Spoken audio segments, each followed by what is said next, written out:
E nós então terminamos na reunião passada colocando mais ou menos isso para os irmãos, que eu gostaria de retomar aqui então para a gente prosseguir. A batalha espiritual visa, primeiro, revelar a nós mesmos a depravação do nosso coração.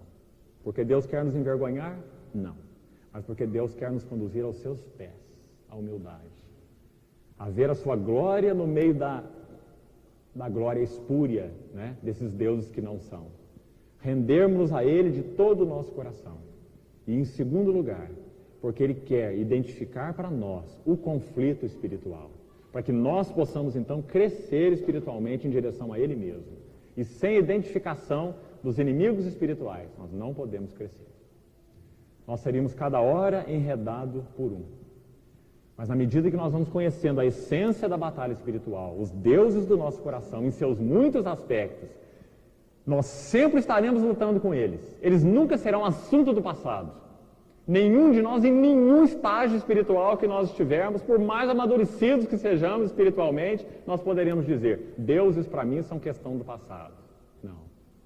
Nosso coração irá se afinando cada vez mais com o nosso único Deus, o Senhor Jesus, em amor, em lealdade, em devoção, em conhecimento, em intimidade, em aliança, mas sempre nós estaremos rodeados por esses deuses.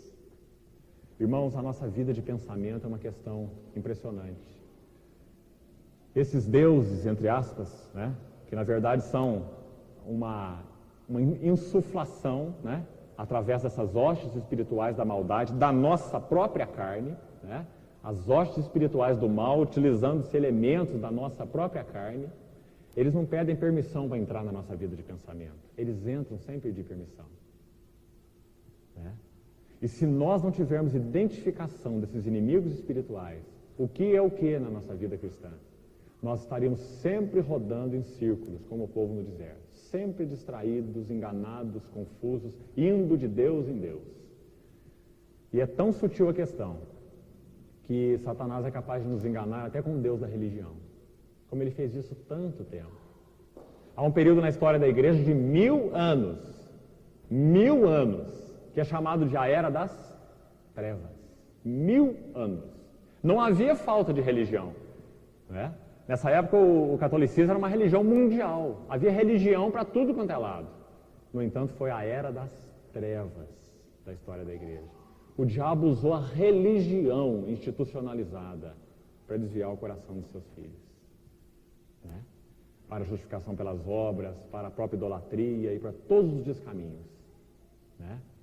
Então, irmãos, a questão de batalha espiritual seria uma questão que nos esmagaria completamente. Se em nós não habitasse o Espírito Santo de Deus, se nós não pudéssemos então nele discernir todas as coisas, as amizades do mundo, os aspectos da carne, as sutilezas do pecado, as manhas e descaminhos do nosso próprio eu, os enganos que nós mesmos aplicamos para nós mesmos, os nossos mecanismos de proteção, de defesa, de transferência, de justificação.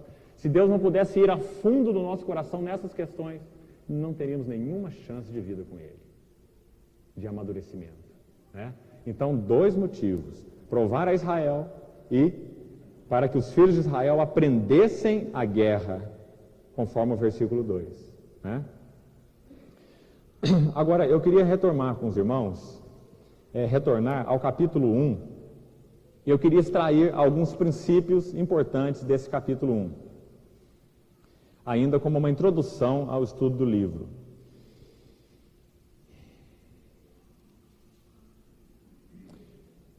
Deixem esse capítulo de Juízes, o primeiro capítulo marcado, por favor, e abram em Gênesis, Gênesis capítulo 15. Queria ler um versículo aqui com os irmãos. Gênesis 15, versículo 16. Prestem bem atenção.